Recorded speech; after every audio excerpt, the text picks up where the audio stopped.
పడవు జనాలు ఆదరించరు, డెవలప్మెంట్ మాత్రమే చూస్తారు అనేది దీన్ని బట్టి అర్థమైంది. ఒకసారి విశాఖ జిల్లాలో అరకు పాడేరులో మాత్రమే వైఎస్ఆర్ కాంగ్రెస్ పార్టీ లీడ్ ఉంది, అది కూడా ట్రైబ్స్ ప్రభావం ఉంది.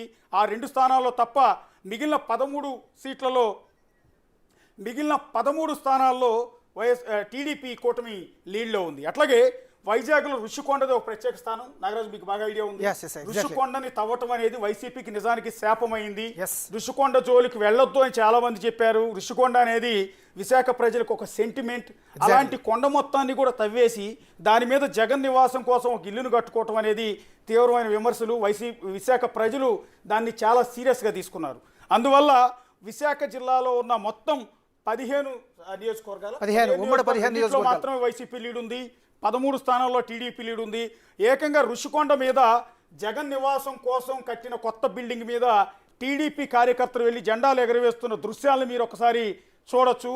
ఎన్నికల్లో ఋషికొండ ఎందుకు కీలకమైంది, ఋషికొండ శాపం తగిలిందని కూడా టీడీపీ నేతలు వైసీపీ వాళ్ళని అంటూ ఉంటారు. ఇక్కడ శాపాలను మనం నమ్మం కానీ బట్ దాన్ని ప్రజలంతా కూడా రిసీవ్ చేసుకున్నారు. ఆ ఋషికొండను తవ్వివేయటం అనేది చాలా సీరియస్గా తీసుకున్నారు. 13 స్థానాల్లో విశాఖ జిల్లాలో టీడీపీ కూటమికి కట్టబెడుతున్నారు. నాగరాజు, రైట్. అశోక్, మీరు చెప్పింది కరెక్ట్. 2019లో ఎగ్జాక్ట్గా అక్కడ 11 స్థానాల వరకు వైసీపీ గెలిచింది. కేవలం 4 స్థానాల్లో తెలుగుదేశం పార్టీ అప్పుడు విజయం సాధించింది. ఇప్పుడు పూర్తిగా రివర్స్ అయింది.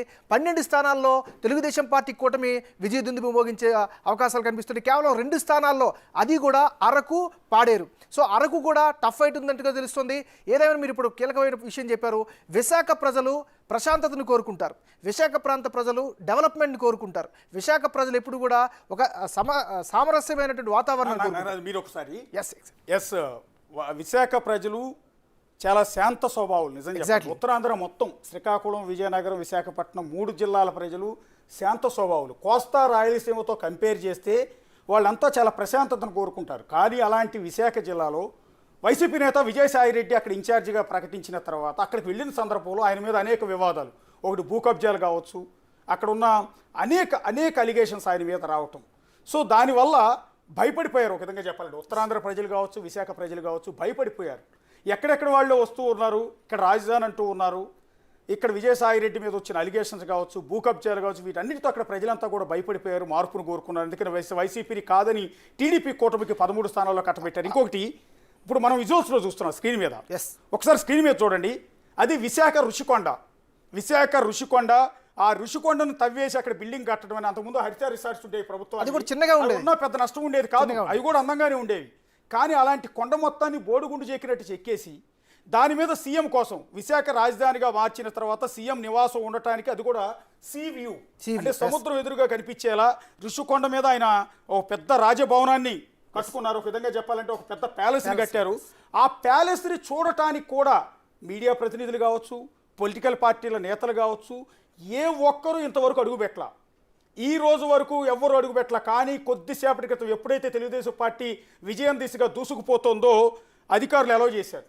టీడీపీ కార్యకర్తలు అక్కడ ఋషికొండ మీద జగన్ కట్టుకున్న, తాను నివాసం ఉండటానికి కట్టుకున్న ఆ ఇంటి మీదకి ఎక్కి ఈ విధంగా పసుపు రంగుకు సంబంధించిన ఆ పొగొస్తుంది, దాన్ని వెలిగించడం కావచ్చు, టీడీపీ జెండాలను ఋషికొండ మీద ఎగరేయటం కావచ్చు, ఒక సంచలనం అని చెప్పాల్సి ఉంటుంది. సంకేతాన్ని ఇచ్చారు. అధికారులు టర్న్ అయిపోయారు. అక్కడ ఉన్న పోలీసులు, ఈవెన్ పవన్ కళ్యాణ్ ఒకసారి ఈ ఋషికొండ ఆక్రమణలకు సంబంధించి ఋషికొండ పైన బిల్డింగ్లు కట్టడానికి వ్యతిరేకంగా అక్కడికి వెళ్ళే ప్రయత్నం చేస్తే అడ్డుకున్నారు, వెనక పంపించేశారు. ఆ తర్వాత టీడీపీ నేతలు అనేక మంది ఋషికొండ దగ్గరికి వెళ్ళే ప్రయత్నం చేశారు, వాళ్ళనే అడ్డుకున్నారు. మీడియా ప్రతినిధులను అయితే ఇంతవరకు దరిదాపుల్లో కూడా అడుగుపెట్టలా. కానీ ఫస్ట్ టైం ఎప్పుడైతే తెలుగుదేశం పార్టీ గెలుస్తోందని తెలిసిందో టీడీపీ కార్యకర్తలు ఉత్సాహంగా అక్కడికి వెళ్ళారు, అధికారులు కూడా లోపలికి పంపించేశారు. ఇప్పుడు అదే జగన్ నివాసంగా భావించిన వైజాగ్ రాజధానిగా మారిన తర్వాత జగన్ నివాసం ఉండటానికి ముచ్చటపడి మరీ కట్టించుకున్న ఆ ఋషికొండ మీద ఉన్న భవనం పైకి ఎక్కి టీడీపీ జెండాలను ఎగరవేస్తున్న దృశ్యాల్ని మనం ఇక్కడ ఒకసారి చూడొచ్చు. రైట్. ఇక ఆరా మస్తాన్కి సంబంధించినటువంటి ఒక అప్డేట్ చూద్దాం. ఆరా మస్తాన్ ఎలక్షన్ ప్రిడిక్షన్ చాలా సంచలనం.